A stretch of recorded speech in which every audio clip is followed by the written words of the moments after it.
This is the College Blitz on CBS 17 Plus.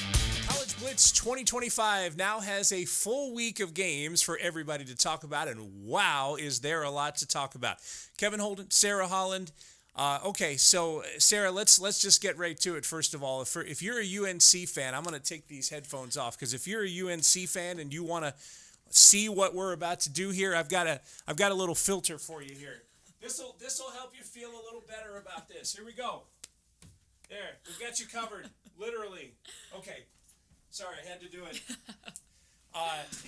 We can joke a little bit about it now, Sarah, because it was for one drive it was terrific, and then it was rough from there. Yeah, exactly. I mean, we didn't quite know what we were expecting going into this matchup. I was pretty high on TCU and Josh Hoover, and then when I was watching that first drive, I was pretty amazed. I was like, wait, are we going to have something here with this UNC team? And then you watch the defense go out and force a 3-and-out, and my goodness, how bad did it go from there on out? It was probably worse than I think I could have imagined, and I'm assuming many Tar Heels fans could agree with that. Well, and maybe the good news about this for those who don't want to see those highlights is we're not able to show you those highlights on this particular show. So instead, here is video of Bill Belichick and company getting off the bus before the game. And I show this because at this point, Sarah, there was an extreme amount of optimism. That part of it, what they wanted to do in terms of national attention, in terms of getting people, fired up about what was happening at UNC, etc., all of that was a massive success. The game didn't go at nearly how they wanted, but everything up to this point went pretty well. Well, you think about when they decided to have this game on a Monday night, prime time, no other games happening. So I mentioned this before the game, but people were probably tuning into this game that aren't the usual college football fans, that wouldn't regularly watch a game, maybe if this was Saturday, 12 o'clock, 1 o'clock kickoff. And that just shows you how much national attention. Michael Jordan was there. You had plenty of stars in attendance. And it was pretty embarrassing the way it all played out for Bill Belichick. Yeah, it's an unfortunate one for him, because there's game one after all those Super Bowl wins and all those great years with the New England Patriots, great years in the NFL. And I don't know. I don't want to cement a legacy on one college game, but clearly it was not the college game that he wanted. Here is Bill Belichick afterwards. Obviously, we have a lot of work to do. We need to do a better job all the way around, coaching, playing, all three phases of the game. Just wasn't up to what it needs to be, and I know we're a lot better than that. So we'll need to work on those things and show it on Saturday on a quick turnaround. But give TCU credit; they came in and did a good job, and they were clearly the better team tonight. They deserved to win, and they did it decisively. Now, Belichick mentioned something in there of note, which is, because of the Monday night game, there's not a lot of turnaround coming for them. Now, and obviously, we're talking about a different caliber of opponent in Charlotte. I get that. I really don't think that there's in danger of an 0-2 start for UNC. But what they have to do and the things they have to fix, they have less time to fix. And that is an issue in and of itself. Yeah, and you think about also, too, the injury that happened to quarterback Gio Lopez, and Belichick didn't really have a sound update on him and where that was going to stand. But I know some reporters had asked, is there a chance that we see Max Johnson kind of get in the mix a little bit? And obviously Belichick did not have an answer right away. Granted, it was, following the game, so that's understandable. But, not a lot of a turnaround time. And, they have a lot of answers. I think we had a lot of answers going into this one, and I think a lot of questions, right. Excuse me, not answers. Now I think I have even more questions heading into the next game, which I didn't think that was going to be possible off the start. But I will say one thing. I did really like what I saw from Max Johnson, and he was pretty emotional post-game, getting to, be out there on the field, the touchdown pass to his brother, considering, the leg injury that he was able to rehab from, and then getting to play a college game again. And I liked what I saw from him out there. I know it was a small sample size, but, I think his experience really showed, and he looked poised, and I was like, I liked what I was seeing from him. And the interesting thing about it is, when you're talking about Bill Belichick, anything is in play.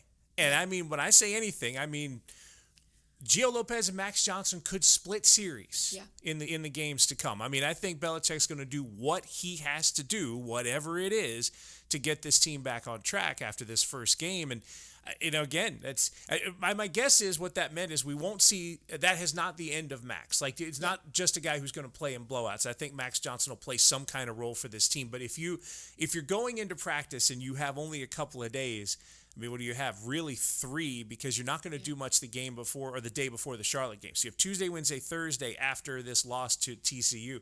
Is there one thing that you go, the biggest thing that you go try to answer in practice? Oh, gosh. Right? I know it's a tough question. one. Yeah, because I think about what I saw yesterday, and I think there was problems everywhere on the field. The defense, abysmal at times. The offense, abysmal at times. And so I think it's, we heard kind of the sentiment from the players and Belichick after the game was go back to the drawing board.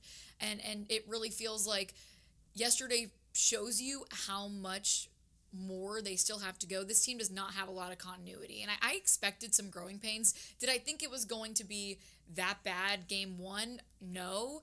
But I also don't know if I would have been really surprised if you would have told me that TCU blew them out like that. I think, getting the defense kind of able to finish plays, what I saw from them, not finishing plays. And I kind of rewatched the broadcast and, the Belichick's, Steve Belichick and Bill Belichick fired up at some of those defensive plays where those guys just weren't finishing.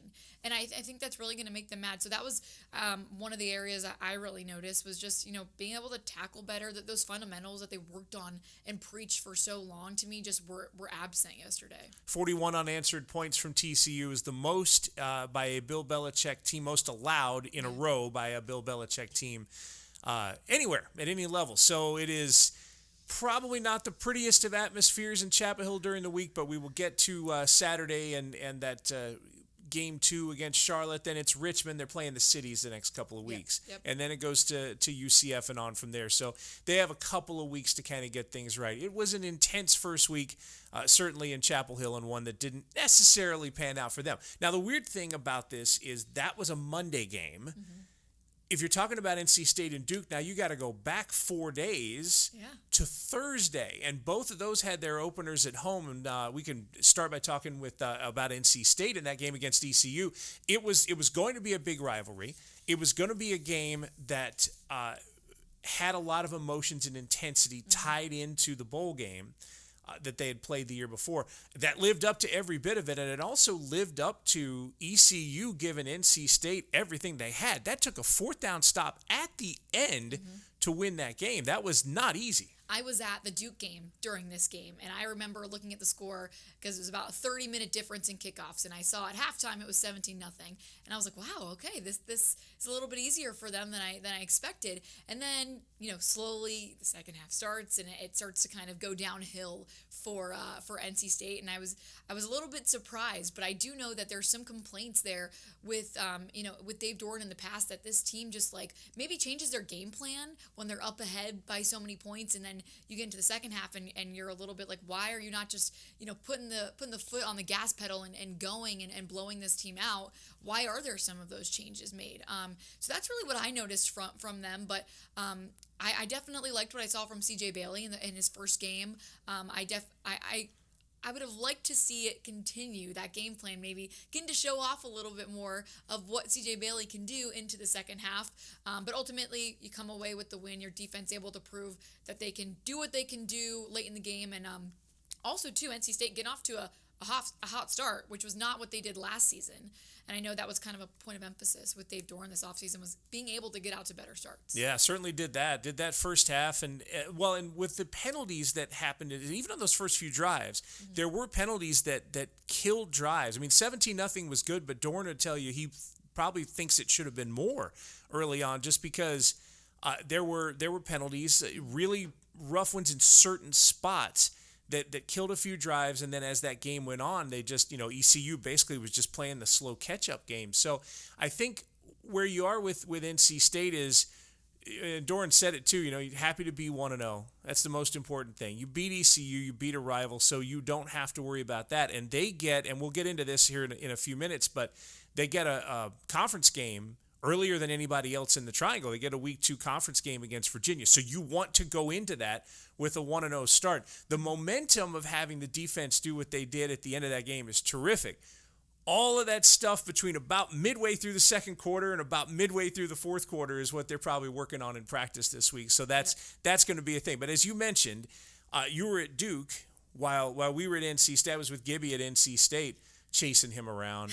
Just, it's like chasing a little kid around, just grabbing lollipops, all kind of stuff. But in the meantime, you were at Duke. And if you want to talk about two completely opposite stories, NC State got off to a great start and then had to hold on for the win.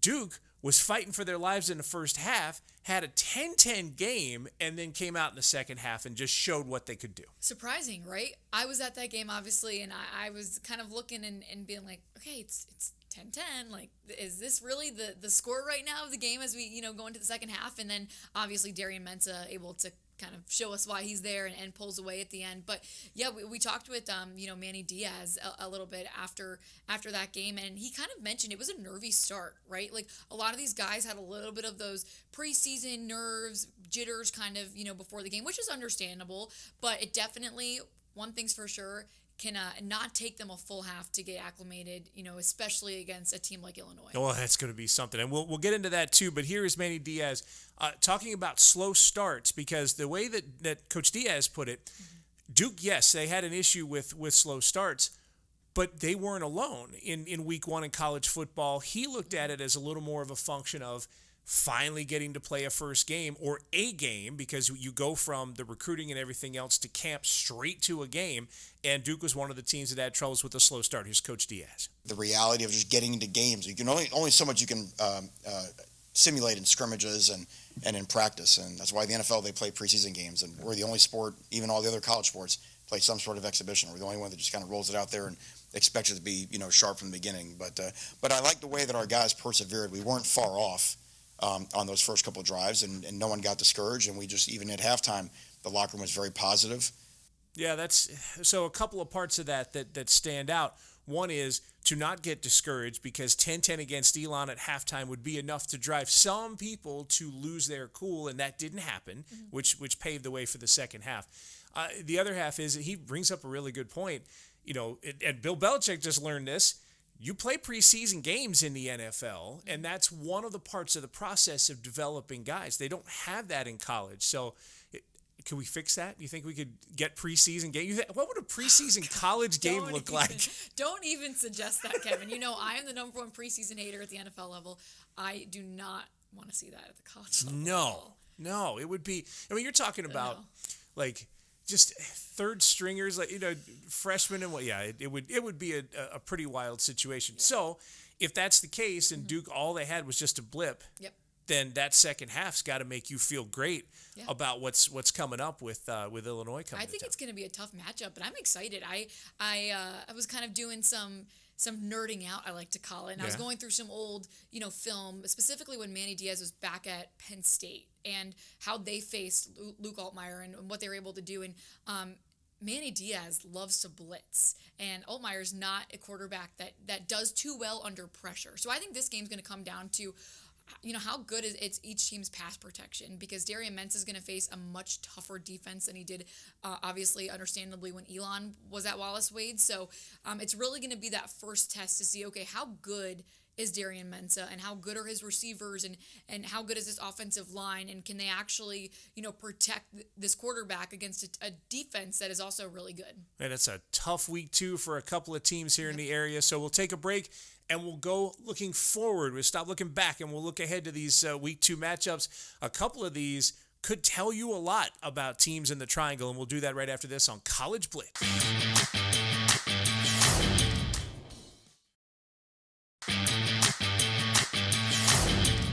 Week 1 of college football was fun. Wait till you see week 2. College Blitz is back. Sarah Holland, Kevin Holden. We'll be here every week looking back at the college football games from the week before and looking ahead to the games that are coming up. And week 1 is fun, Sarah. Unless you're UNC, obviously, this time. But, week 1 is fun for most teams. But the old adage in football is that you make your biggest improvement from week 1 to week 2 because you've seen a game, you have tape, you can work in practice, you can improve. So let's start by talking about the Duke Blue Devils, because they jump into a situation against Illinois where they have got to make a jump. If they play the way they played against Elon, I don't think that result is nearly the same because Illinois, and say what you will about Big Ten school, Illinois is a very difficult opponent, especially this year. Yeah, definitely won't pass.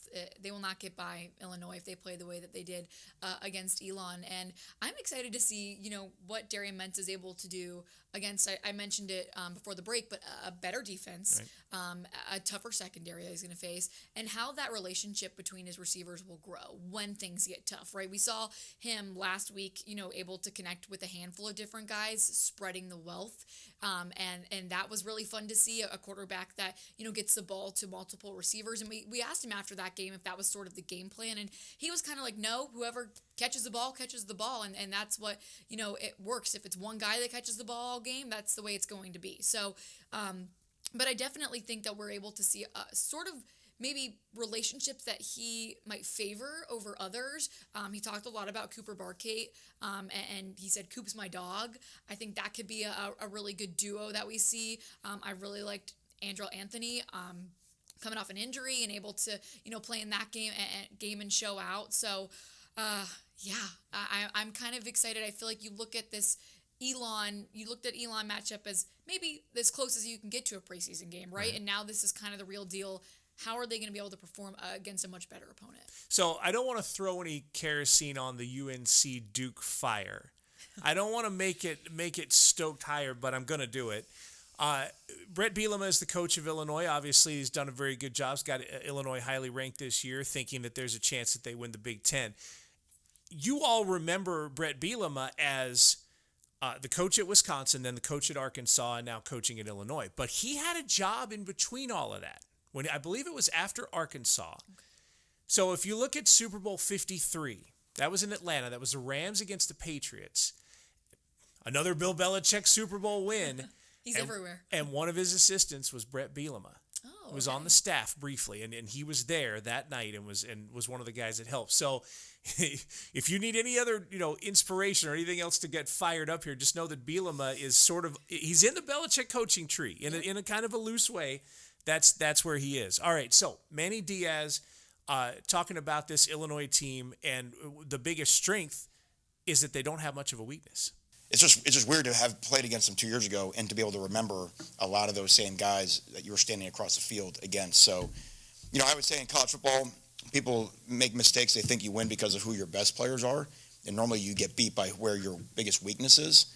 And that's, I think, the point with them is that they just don't put a lot of weaknesses on tape because they just have so many guys that have accomplished and have won big games and have done it together.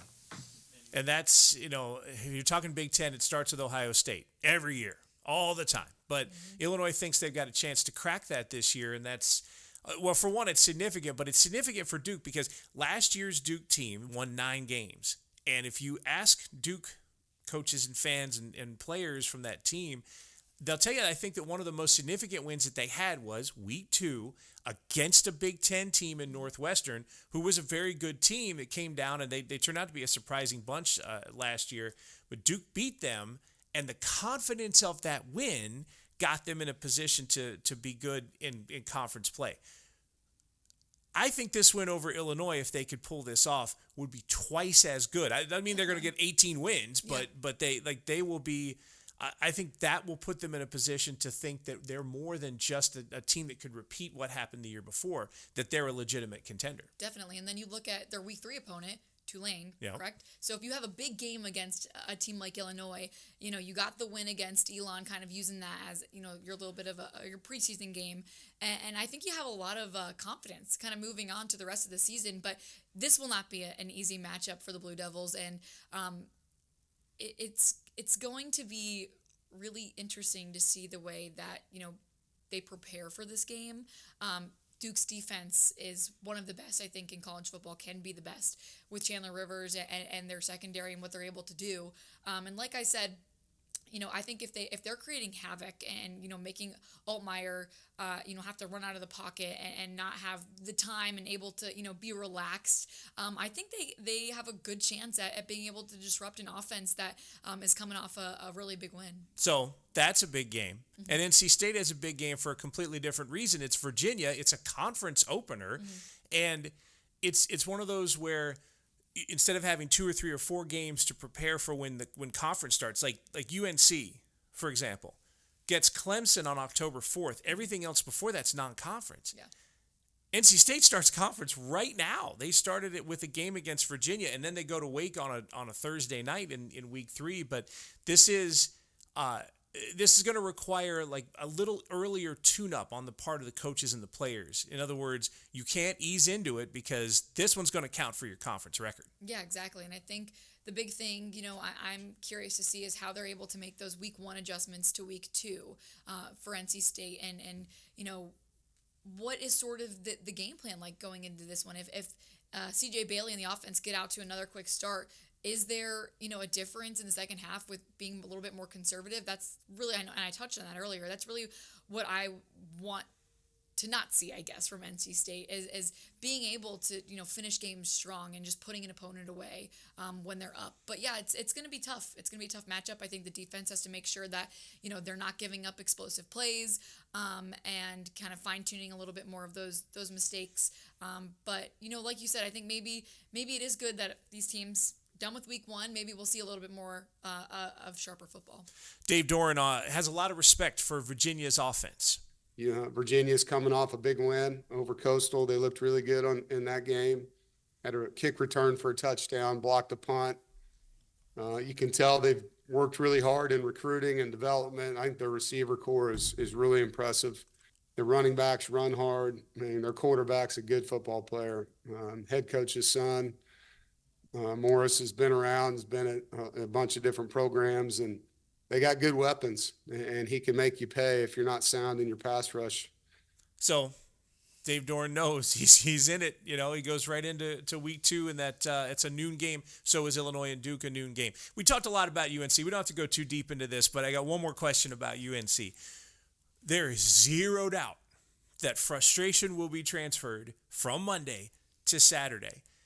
Is it healthy? What's the best thing that they can do in Charlotte? Because they're going to win that game, but what's the best thing they can do for themselves? Yeah, I mean, I think it's a tough question. When you think about how would you feel if you were on that team? You lose this game, you're in such a spectacle, the whole world was watching you and is,